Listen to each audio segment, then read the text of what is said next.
为什么人会不喜欢律法？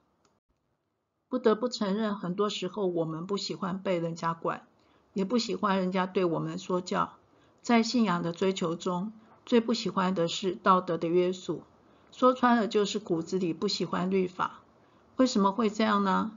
从我们的始祖亚当和夏娃说起吧，他们都是背叛神的人，所以我们身上有悖逆的基因是不足为奇的。我们一定要先清楚我们身上有这个东西，才会对律法有正确的判断和态度。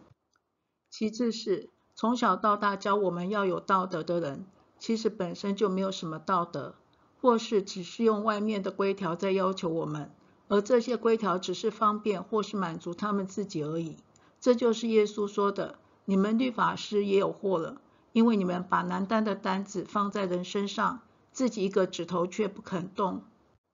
这是与道德无关的规条，但是一旦我们犯了这些规条，就会被定罪为道德上有问题，这是违背真理、颠倒是非。耶稣就是被这些人送上十字架的，所以我们一定要自己好好去读圣经，靠着耶稣和圣灵理清真理，把不必要的规条撇开，把真正需要注意的律法道德存在心里，这是自己从神那里领受的，因此可以摆脱过去错误经验的影响，重新聆听律法。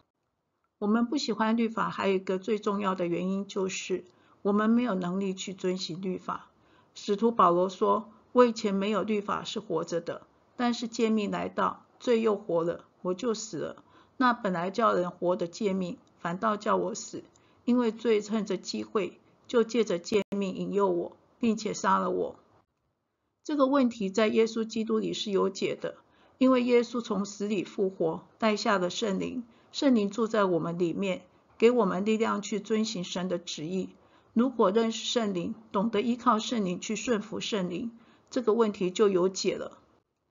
耶稣说，莫想我来要废掉律法和先知，我来不是要废掉，乃是要成全。我是在告诉你们，就是到天地都废去了，律法的一点一画也不能废去，都要成全。